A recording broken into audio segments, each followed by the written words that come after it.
ボイストレーナーの鶴さんです。皆さんいかがお過ごしでしょうか。今回の動画はですね、藤井風プレマオフィシャルビデオ、こちらを見て歌声分析をしていきたいと思います。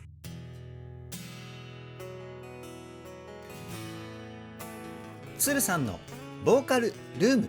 さあ本日2025年9月5日はですね、藤井風さんの3枚目のアルバムプレマの発売日となっております。その発売日にですね、アルバムと同時に9月5日の13時にですね、 YouTube にてプレマのミュージックビデオが公開されました。これ昨日の段階で僕はね、情報を仕入れて今かと待っていたんですけど、気になりすぎて早速歌声分析をしてしまいました。で、オープニングトークはですね、例のごとく歌声分析後に撮影してますので、どんな楽曲、どんな歌声だったのかっていうのはね、もうこの段階では知っているんですけど、今まで僕が藤井さんの歌声で出会うことがなかった歌声を今回のプレマで使っていたかなっていうふうに思います。その声をね、見つけた時は僕はものすごく感動してしまいました。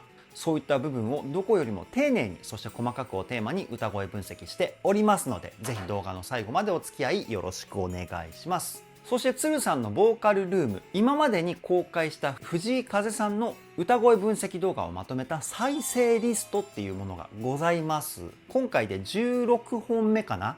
先月藤井さんの強化月間だったので、結構動画の本数増えてきたんですけど、今回の動画を見て他の動画も見てみたいっていうふうに思ってくださった方はですね、概要欄に URL 貼っておきますので、ぜひチェックよろしくお願いします。鶴さんのボーカルルーム、こちらのチャンネルは私鶴さんが現在気になっているアーティストの魅力をボイストレーナー目線で伝えるリアクション動画と歌声分析動画をメインで公開しているチャンネルです。今の話を聞いて気になった方はぜひチャンネル登録、高評価よろしくお願いします。そして最近 YouTube に実装された新システム、ハイプというものがございます。今回の動画、もし応援したいなとか、いろんな人におすすめしたいなっていうふうに思ってくださった方はですね、ぜひハイプの方よろしくお願いします。1週間で1人3回ハイプできるみたいなので、いっぱいハイプしてもらえると嬉しいのでよろしくお願いします。それでは早速、藤井風プレマ歌声分析 GO！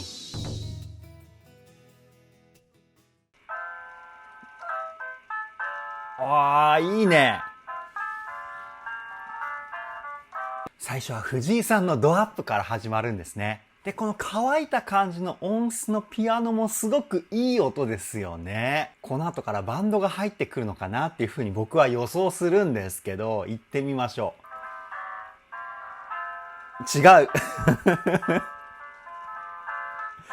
うん、違いましたね。でも藤井さんの曲って次の展開をイメージさせてくれるような雰囲気ありますよね。そこが藤井さんの曲の楽しみの一つでもあるかなっていうふうに思います。次いきますよ。これロケ地はどこだろう。えい、なるほどね。ゴミの山から藤井さんが出てくるっていうね、曲めちゃくちゃかっこいいのに、こういう面白いシーンが一箇所は絶対ありますよね。出だしからすごい楽しい。歌い出しからもう一回言ってみましょう。いいね。最初、ここのね、歌い回しがまたかっこいいですよね。で、出だしのハーモニーの厚さ、ここやばいですよね。おそらく三声コーラスって言って、藤井さんのメインメロディーが一番高い音域に位置していて、で、低いところでのハモリが2つこうあるみたいな感じかな。もう一回聞いてみましょう。あ、そうだね。かっこいいね。もう歌い出しの最初のインパクトが凄まじいですよね。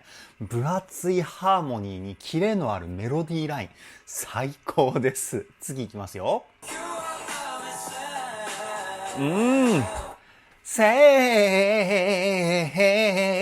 ここのフェイクね、もう出だしから飛ばしてますよね。で、藤井さんの声の出し方なんですけど、声の太さだったり、声の音の厚さをコントロールする肺の中、胸腔共鳴と、そして声の音色だったり、高い音を出すときにポイントになってくる鼻の空間、鼻腔共鳴、この2つが中心になってるかなっていうふうに思います。胸の響きの比重の方が多いかな。もう一回聞いてみましょう。で、コーラスが熱いので結構力強く歌っているように聞こえるかもしれないんですけど、藤井さんが歌っているメインメロディーの声はですね、ふわっとした雰囲気で歌ってるかな。で、このふわっとした雰囲気を作るためにどうやってるかっていうと、声を後ろにこうクイッと弾くような、そういったイメージで歌ってると思います。後ろに弾くイメージで声を出すと柔らかい雰囲気を作りやすいんですよね。次いきますよ。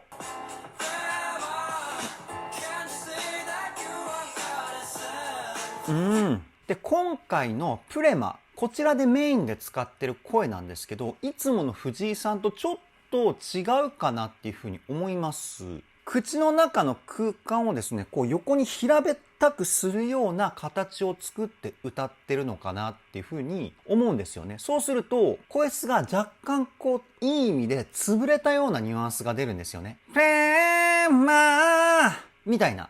もう一回聞いてみましょう。ほらほら。かっこいいな。今回の声も。毎回素晴らしい魅力を表現してくれますよね。もうね、たまらないですね。次行きますよ。いい。ちょっとリズム溜めましたよね、今んとこ。これね、リズムの溜め方もかっこいいですよね。やばい、もう終始ニコニコかもしれない、今回も。次行きますよ。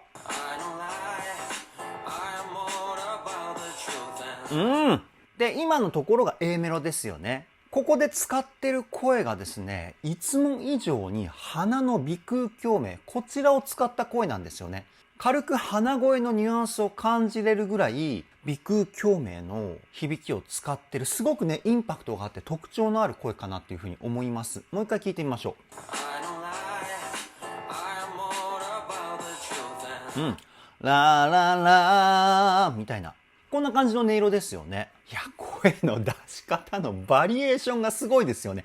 ここに来るまででものすごいたくさんの声を使ってるんですよ。やばいですね。次行きますよ。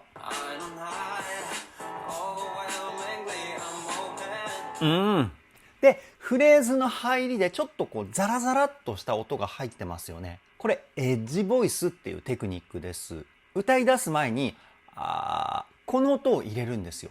切ない雰囲気がね、たまんないですよね。もう一回聞いてみましょ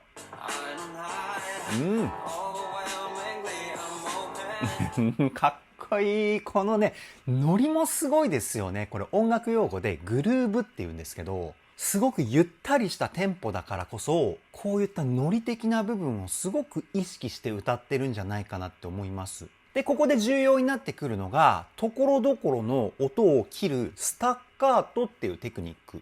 全体的に音を切ってるっていうわけじゃないんですけど、ノリを感じやすいポイントを的確にですね、音を切ることによって、このノリ、グルーヴ感が生まれてるんですよね。次行きますよ。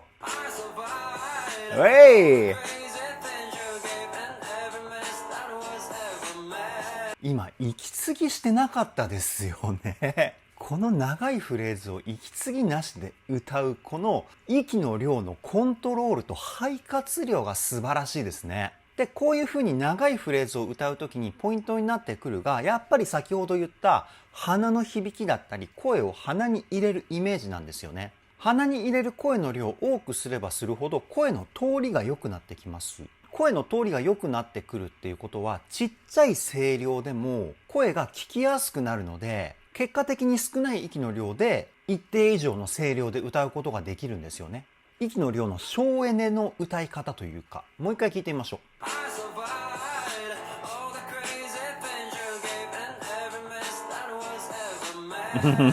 う。すごいですよね。ララララの後で一回ブレスして、で、そっから最後まで息継ぎなしなんですよ。やばくないですかこれ。次いきますよ。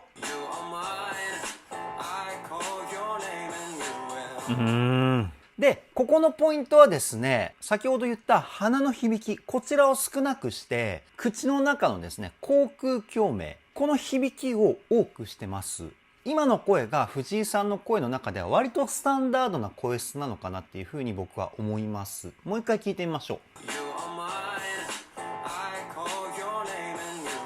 言葉一つ一つがすごくくっきり聞こえるような音色だと思うんですけど、これがですね、口の響きを強調した時の声質の特徴なんですよね。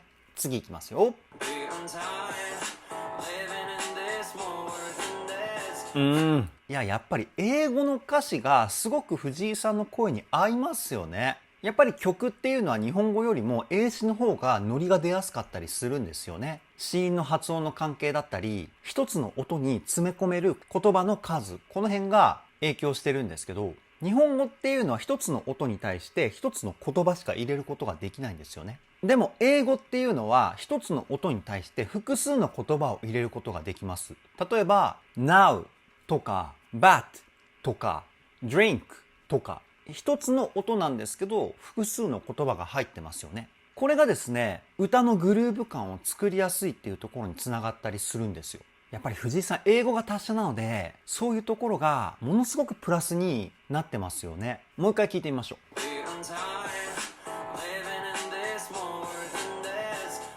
かっこいいね。なんかミュージックビデオの撮影場所もすごくなんか雰囲気ありますよね。これどこなんだろう。インドネシアとかインドとかその辺かな。なんか似た言葉がね続いてしまいましたけど、あとタイとかね。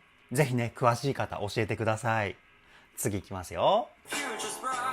いいね。一回止めますよ。ハモリが入ってきましたね。で、ここ爽やかな感じのハーモニーになってるじゃないですか。こういう音色はですね、メインメロディーに対して上の音域でハモる上ハモリ、これが使われてますね。もう一回聞いてみましょう。いきますよ。ほらほら、上でハモってますよね。ララララに対してララララみたいな感じのハモリパートだと思います。すごくね、綺麗ですよね、やっぱりハモリが。次いきますよ。ですごく柔らかい声を使ってましたよね。ここで声量をですね、ものすごく抑えてウィスパーボイスを使う。これで優しい雰囲気作ってるポイントかなって思います。もう一回聞いてみましょ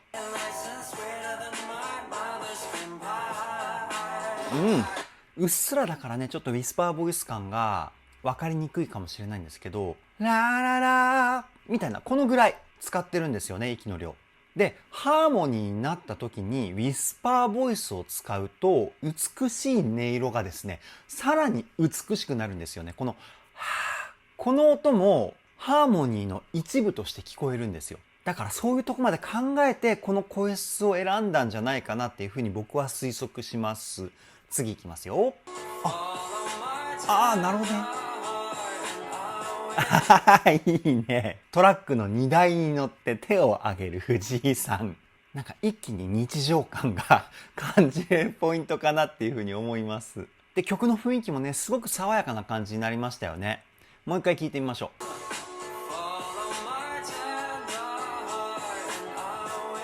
いや、この爽やかで優しい雰囲気いいですね。シーンがね、一気にガラッと変わった感じがしますよね。こういうところもね、藤井さんの楽曲の聴きどころの一つですよね。次いきますよ。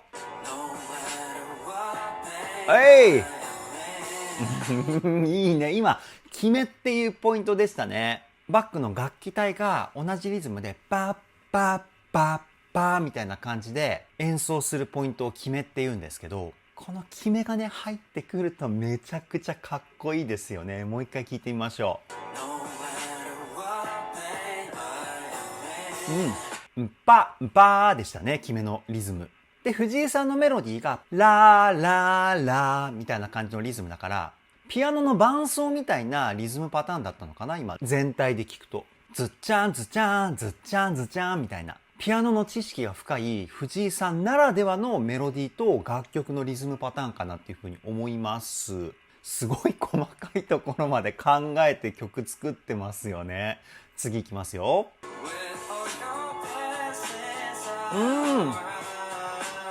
あ、いいね。あー。ここは地声と裏声の切り替えをですね、あえてはっきりさせた歌い方をしてるんですよね。で、これどうやればいいかっていうと、地声の時は、例えば声を出す方向をこのぐらいにして、裏声を出す時は上に上げるみたいな。あえて声を出す方向をずらしてあげるんですよ。そうすることによって、地声と裏声の境目をくっきりと歌うことができます。逆に地声と裏声の境目をくっきりさせたくない場合はですね、地声と裏声を出す方向を一緒にしてあげるんですよね。そうすると地声と裏声の切り替え、スムーズにいくようになるんで、ぜひやってみてください。もう一回聞いてみましょう。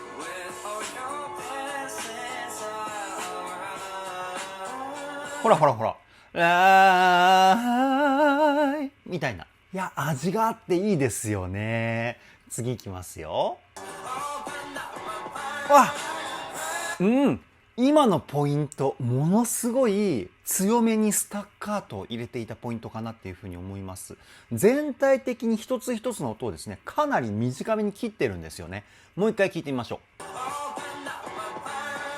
ほら、タッタッタッタみたいな感じで音切ってますよね。で、多分この後にサビが来ると思うんですけど、サビ前にインパクトをつけたくてこの歌い方使ったんじゃないかなっていうふうに推測します。次いきますよ。あー、いいね。うん。いやー、ここのサビのコーラスもものすごく分厚いですよね。で、メロディーもすごく切ないメロディーラインなんですけど、力強く歌うことによって、さらにその切ない雰囲気が増幅してるような感じがします。もう一回聞いてみましょう。ほら。で、この力強さを表現するために、胸の響き、胸腔共鳴、こちらの音色をですね、増やした声を使ってるんですよね。めちゃくちゃかっこいいですよね。そして象が映ってるっていうことは、ロケ地はインドなのかな？なんかインドっていうと、象がいっぱいいるみたいなイメージを僕は勝手に持っていて、どうなんだろう？僕はね、インドって予想します。次いきますよ。せーここのフェイク好きだな。もう一回でね、大好きになっちゃう。毎回僕は藤井さんのフェイクのポイントが来るとテンションがね、一気に上がっちゃうんですよ。かっこよすぎて。そしてすぐ真似したくなっちゃう。本当に藤井さんの歌憧れちゃいますね。次いきますよ。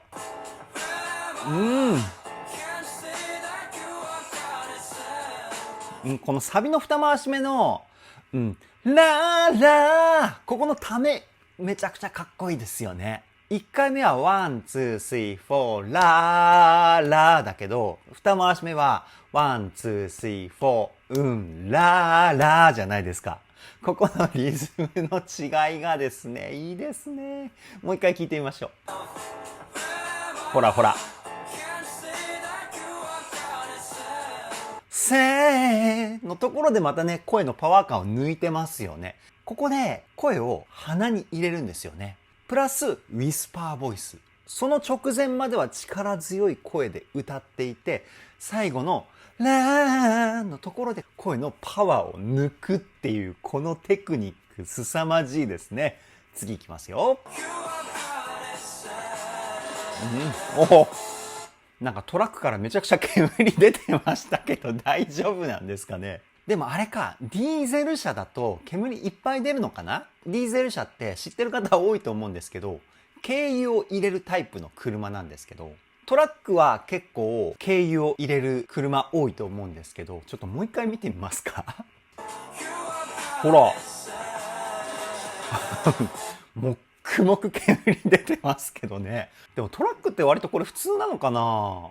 あまりね、トラックに乗る機会がないので何とも言えないんですけど、でも海外だからこういう感じなのかな？どうなんだろう。次いきますよ。そういう感じね。はい。踊ってる藤井さん。こうやってね。こういうとこも真似したくなっちゃう。次いきますよ。いいなぁ。はい。野生児。お、で、また、藤井さん、ここのシーンでタバコを吸ってますね。でも、タバコ吸わないんですもんね、藤井さん。タバコを吸ってる姿に憧れてこういうシーンを使うっていう。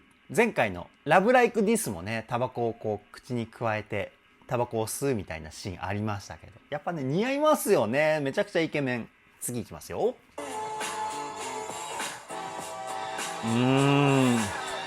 へえ、ここでめちゃくちゃ強い声を使いました。2番に行く直前で力強いかっこいい声。続きが気になりますね。いきますよ。かっこいい。今のハモリ聞きましたか？めちゃくちゃおしゃれなハモリですよね。僕はこのハモリのハーモニーはちょっと想像ができないですね。発想がないっていうか、それぐらいすごい斬新でおしゃれなハーモニーでした。もう一回聞いてみましょう。ほらほら、ものすごく幻想的な雰囲気っていうかね。で、ここはあえて地声でも出せる音域なんですけど、裏声を使ってハモリを歌ってるんですよね。ふわっとした雰囲気を表現したかったからだと思うんですけど、一般的には地声に対してハモリは地声、メインが裏声に対しては裏声でハモるっていうのがまあ一般的なんですけど、ここで地声に対して裏声でハモるっていう発想力も素晴らしいですよね。次いきますよ。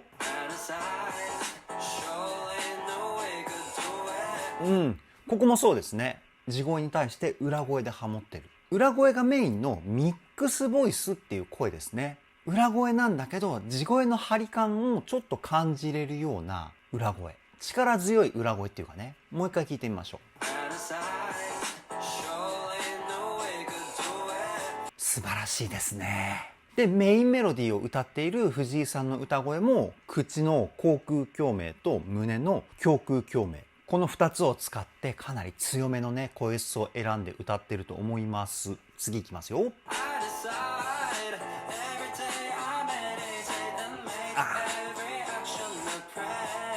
ここもなんか大きな山を作っているような表現かなっていうふうに思います。最初はこうね、普通に歌って音域が上がったところでちょっと盛り上げて、でフレーズの最後はまた優しくシュッとこう締めていくみたいなね、そういった表現方法を使ったと思うんですけど、もう一回聞いてみましょう。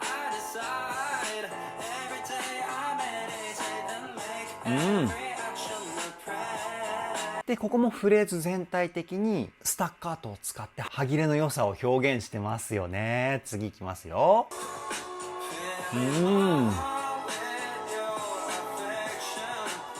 いやー、このね、やっぱりね、B メロのこの一気に雰囲気がね、ガラッと変わった感じがですね、すごく心地いいですよね。心が休まる瞬間っていうか、もう一回聞いてみましょう。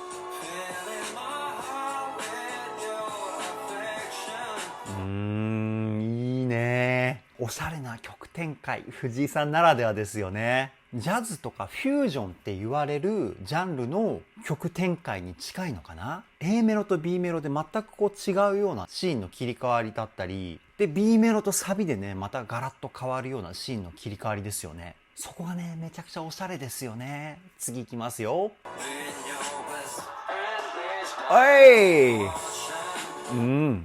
今途中でラジオボイスみたいな音質入ってきましたよね。これ音質加工でディストーションっていう名前の加工がされています。人工的にビリビリしたようなニュアンスをですね声に付け足す加工方法なんですけど、ギターとかでハードロックとかで結構ジェーンみたいな感じの音あるじゃないですか。あれと同じ種類の加工です。でこういった音色をですね自力で出した声がシャウトボイスっていう声ですね。全部ひとまとめで音楽の専門用語で歪みって言われるタイプの音質です。もう一回聞いてみましょ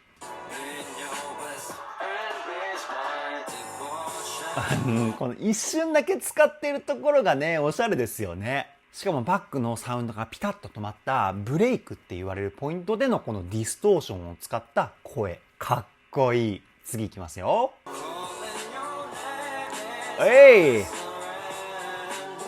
いいですね。今途中でねーみたいな感じで細かいフレージングが入ってるの皆さん気づきましたか？やっぱりさりげなくこういうテクニックを使うところがかっこいいですよね。もう一回聞いてみましょう。ほらほらいいね。たまらないですね。次いきますよ。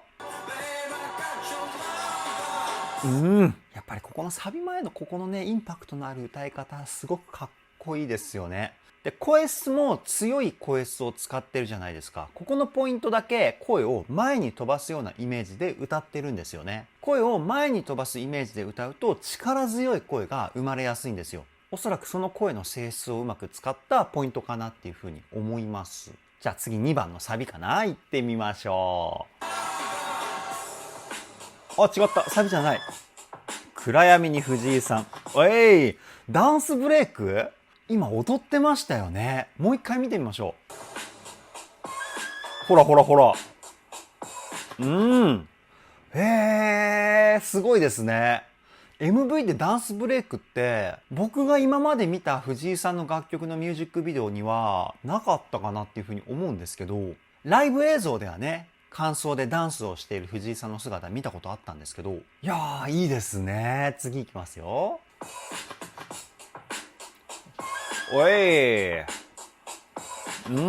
夜の森の中で藤井さんが踊るっていうシーン、自然に囲まれてる藤井さんもね、かっこいいですね。しかも夜なのにサングラスっていうね、少しだけね、突っ込みどころがあるポイントを残しとくっていうのも藤井さんらしいかなっていうふうに思うんですけど、次いきますよ。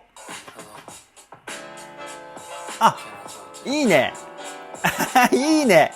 木を弾くことによってピアノのね、雰囲気を出してるポイント。もうこういう姿ですらかっこよく見えちゃう僕は。それぐらいね、藤井さんを尊敬してるんですけど、いいなぁ。次いきますよ。ででででででででつって。ピアノのね、激しい音を表現したポイントでしたね。で、次のシーンが今度川の中に藤井さん。見ていきましょう。あ、歌い出しね。で、ここでまたちょっと声の出し方を変えましたね。口の奥をですね、こう広げるんですよね。あーみたいな。こういった声の使い方。もう一回聞いてみましょう。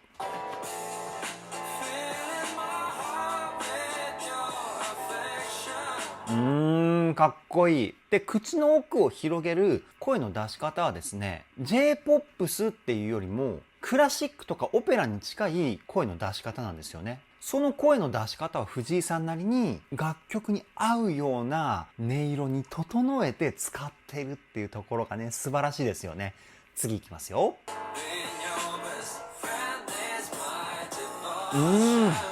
で、ここでかなり強い地声にまた戻してるんですよね。ラーラーラーみたいな。もうほぼ口腔共鳴、口中心の声かなっていうふうに思います。もう一回聞いてみましょう。ほらほら。めちゃくちゃいい声ですよね。藤井さんの歌声ってやっぱ音域によって魅力がこうガラッと変わってきますよね。だからどの音域を聞いてもすごくかっこいいんですよね。ほんといろんな声を使って表現しています。次いきますよ。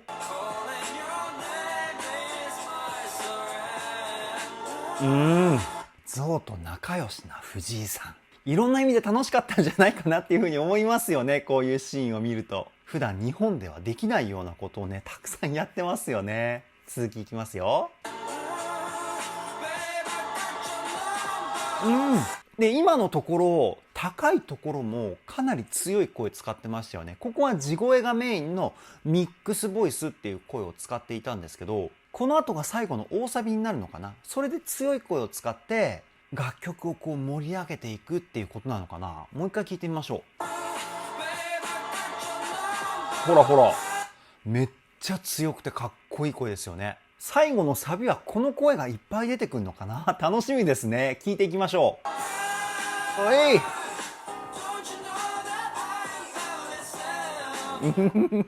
かっこいい。やっぱりそうですね。さっきの強い声を使ったハイトーンめちゃくちゃかっこいいですね。で、ここは全体的にミックスボイスなんですけど、胸の響き、胸腔共鳴の音色をですね、多めに使ったミックスボイスなので、かなり地声感が強い声になっているんですよね。この声いいな。もう一回聞いてみましょう。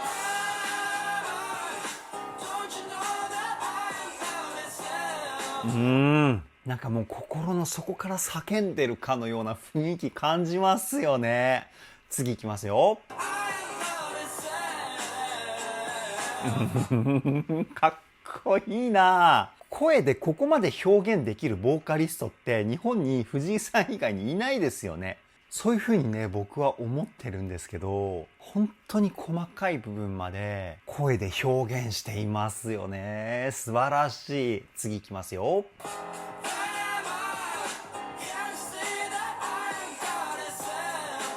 かっこいい。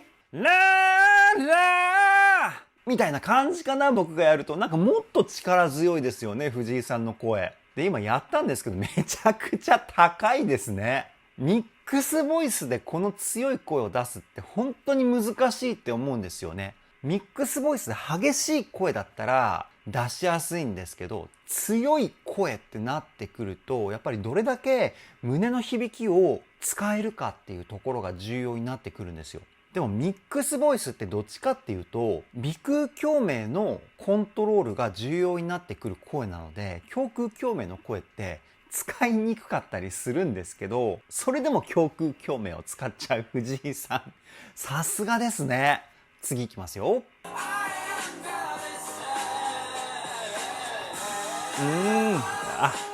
もうエンディングですね。毎回ね、言ってると思うんですけど、このエンディングを感じた瞬間のこの寂しさ、もう終わっちゃうのかって思っちゃいますよね。それぐらい夢中になって藤井さんの楽曲って聴いてるっていう証拠なんですけど、こういうところもね、藤井さんの魅力ですよね。次いきますよ。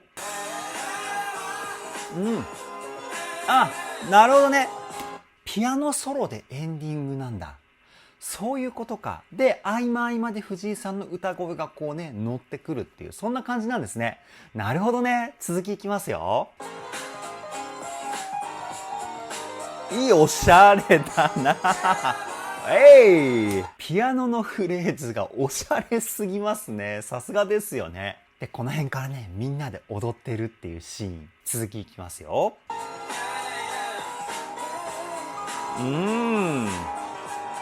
いいなあ。今川でこうやってね、手を広げてる藤井さんがいたんですけど、なんか土砂降りでしたよね。やっぱり雨に打たれてるシーンを撮りたくて、タイミングを待ったのかなとかね、そういうとこまで考えちゃいますね。でも雨に打たれてる藤井さんがめちゃくちゃイケメンです。次いきますよ。もう本当に終わりそう。わあ、やだな。この写真は幼少期の藤井さんとか、そういう藤井さんの思い出の写真かな。なんかそんな気がします。続きいきますよ。終わっちゃった。終わりですね。いやー、最高にかっこいいですね、今回も。以上、藤井風プレマ歌声分析はここで終了です。いやー、藤井さんの最新曲プレマ、最高中の最高中の最高ですよね。もうね、終始テンションが上がってましたよ、僕は。この調子で藤井さんの新しい楽曲だったりミュージックビデオがリリースされていくと、今月も強化月間みたいな感じになっちゃうんじゃないかなっていうふうにね、思いますよね。本日がね、アルバムのリリースっていうことで、いろんなメディアでね、出演されると思うので、そういうところもね、できるだけくまなくチェックしていきたいなっていうふうに思いますので、皆さんも何か情報がありましたら、ぜひコメントで教えていただけたらなっていうふうに思います。いやー、何はともあれ素晴らしい楽曲、素晴らしい歌声でした。これからも藤井風全力で追っていきたいと思います。それでは今回の動画はここで終わりです。動画の内容を気に入ってくださった方はチャンネル登録、高評価よろしくお願いします。ではでは、ボイストレーナーのつるさんでした。